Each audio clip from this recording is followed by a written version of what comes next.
नमस्कार प्रिय मित्र, आज हम एक बहुत ही बड़े सवाल के बारे में बात करेंगे जो कि हर एक दूसरे व्यक्ति के द्वारा पूछा जाता है। जी हाँ दोस्तों, यह सवाल है कर्म बड़ा या भाग्य या फिर बुद्धि। बहुत से ऐसे महान ज्ञानी संतों ने कर्म तथा भाग्य की अलग अलग व्याख्या की है।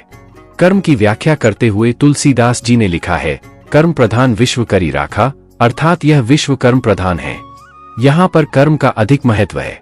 भगवद गीता में भी श्री कृष्ण ने कर्म की महिमा बताते हुए कहा है कि जो व्यक्ति कर्म करता है वह मुझको प्रिय है, किंतु कुछ संतजनों जैसे कबीरदास जी आदि जो भाग्य में विश्वास रखते हैं, उनका कहना है कि जो भाग्य में है उससे अधिक किसी को नहीं मिलता है। या हम कुछ लोगों को ऐसा कहते सुन सकते हैं कि जो भाग्य में लिखा है उसे हम बदल नहीं सकते, तो फिर कर्म क्यों करें। तो आइए जानते हैं कर्म बड़ा या भाग्य के बारे में।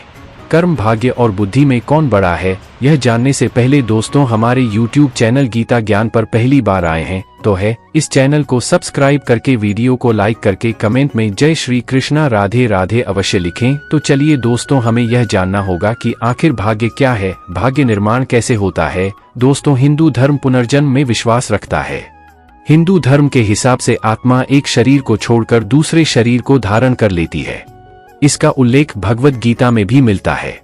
व्यक्ति के द्वारा इस जन्म के संचित कर्म ही अगले जन्म के लिए भाग्य का कार्य करते हैं। संचित कर्म अच्छे या बुरे किसी भी प्रकार की हो सकते हैं। आइए अब इसे एक उदाहरण से समझते हैं। आप इस जन्म में जैसे कार्य करते हैं, अर्थात अच्छे जैसे दान, पुण्य, दूसरों की मदद करना आदि, तो यही कर्म जब तक आप जीवित हैं तब तक तो आपकी सहायता करेंगे ही। और जो बचे हुए कर्म है, यदि आप मृत्यु को प्राप्त होकर अगले जन्म को प्राप्त करते हैं, तो जो कर्मों का फल आपको इस जन्म में नहीं मिल पाया है, वह कर्मों का फल या संचित कर्म आपके अगले जन्म में के लिए भाग्य का कार्य करते हैं। यदि आपके संचित कर्म अच्छे थे तो आपका भाग्य अच्छा है, और यदि आपके संचित कर्म बुरे थे तो आपका भाग्य बुरा होता है। व्यक्ति की हर एक गतिविधि कर्म कहलाती है, जैसे व्यक्ति का सोचना, खाना, कार्य करना, किसी के लिए अच्छा करना या बुरा करना आदि। इंसान के जीवन में कर्म, भाग्य और बुद्धि, इन तीनों में कौन सबसे बड़ा है, चलिए एक कहानी के माध्यम से जानते हैं। एक दिन स्वर्ग लोक में कर्म, भाग्य और बुद्धि, यह तीनों चर्चा कर रहे थे कौन सबसे बड़ा है। कुछ दिन बीत गए लेकिन फिर भी यह तीनों इस बात का निर्णय नहीं कर पाए कि कौन बड़ा है। एक दिन नारद मुनि पास से गुजर रहे थे तो उन्होंने देखा कर्म, भाग्य और बुद्धि आपस में किसी बात को लेकर झगड़ रहे हैं। तो नारद मुनि तीनों के पास गए और पूछा, आप तीनों किस बात पर इतना झगड़ रहे हो। तब कर्म, भाग्य और बुद्धि ने बोला, है नारद मुनि, अब आप ही विचार कीजिए कि हम तीनों में से कौन महान है। नारद मुनि हंसते हुए कहा, ठीक है, लेकिन इसके लिए आप तीनों को पृथ्वी लोक में जाना होगा और 1 सप्ताह तक साधारण इंसान के साथ रहना होगा।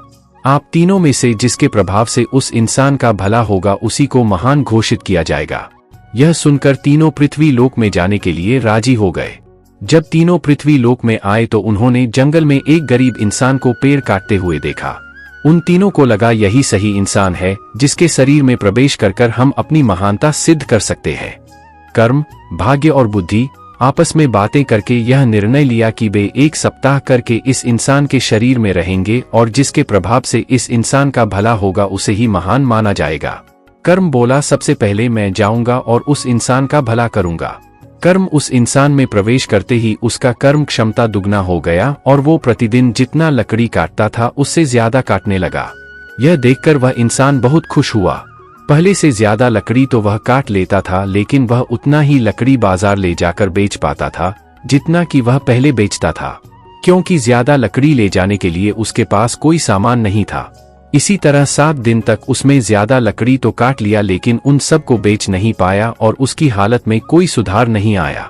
7 दिन बाद कर्म उसके शरीर से बाहर आ गया और निराश होकर स्वर्ग चला गया। यह देखकर भाग्य बोला, कर्म तो उसको धनवान नहीं बना सका, अब मैं उसको धनवान बनाऊंगा। यह कहकर भाग्य उस गरीब इंसान के शरीर में प्रवेश कर गया। भाग्य के शरीर में प्रवेश करने के कुछ देर बाद जंगल में उस गरीब इंसान को बहुत सारा धन मिला। उस धन को पाकर वह खुशी से झूमने लगा। धन को कैसे संभाल कर रखते हैं और कैसे सही जगह पर उपयोग करते हैं, इसका ज्ञान उसको नहीं था और उसने सारा धन खर्च कर दिया। 7 दिन बाद भाग्य भी उसका साथ छोड़ दिया और निराश होकर स्वर्ग चला गया। बुद्धि ने भाग्य से कहा, देखना मैं कैसे इसको धनवान बनाता हूँ। बुद्धि उस इंसान के मस्तिष्क में प्रवेश करते ही उसको ज्ञान की प्राप्ति हुई। उसने अपनी कुल्हाड़ी की धार तेज की और जंगल चला गया लकड़ी काटने। आज उसने पिछले दिन से कुछ ज्यादा लकड़ी काटी और सारे लकड़ी को एक रस्सी से बांधकर खींचते हुए बाजार ले गया। उसने पहले से आज थोड़ा ज्यादा पैसा कमाया और उस पैसे से उसने और एक कुल्हाड़ी खरीद ली। अब उसके पास दो कुल्हाड़ी थे और जब लकड़ी काटते काटते एक कुल्हाड़ी का धार खत्म हो जाता था तो वह दूसरी कुल्हाड़ी के इस्तेमाल करके लकड़ी काटता। इससे वह पहले से बहुत ज्यादा लकड़ी काट पाता था। इन सब लकड़ियों को बेचकर वह पहले से ज्यादा पैसे कमाने लगा। अब उसके पास उस पैसे को सही जगह खर्च करने का ज्ञान था। देखते देखते 7 दिन में ज्ञान की मदद से उसने बहुत पैसे कमा लिया। 7 दिन बाद बुद्धि का समय खत्म हुआ और वह वापस स्वर्ग चला गया। स्वर्ग में जाकर बुद्धि कर्म और भाग्य से बात कर ही रहा था। उसी समय नारद मुनि उनके पास आए और पूछा, आप लोग धरती पर गए थे क्या? तब कर्म, बुद्धि और भाग्य नारद मुनि से कहते हैं, जी हाँ, हम लोग धरती पर गए थे।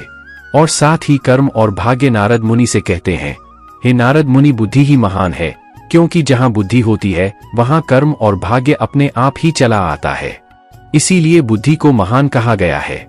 तो दोस्तों, उम्मीद करते हैं यह वीडियो आपको जरूर पसंद आई होगी। अगर वीडियो पसंद आई हो तो वीडियो को लाइक, शेयर, कमेंट जरूर कर दें। पति और हमारे चैनल पहले मर जाता है तो चैनल को सब्सक्राइब करके बेल आइकन हिंदू पुस्तक है जो बताती है कि ऐसा क्यों होता है। आपको सबसे इस लेख में हम गरुड़ पुराण की शिक्षाओं के बारे में जानेंगे और उन कारण। Thanks for watching this video.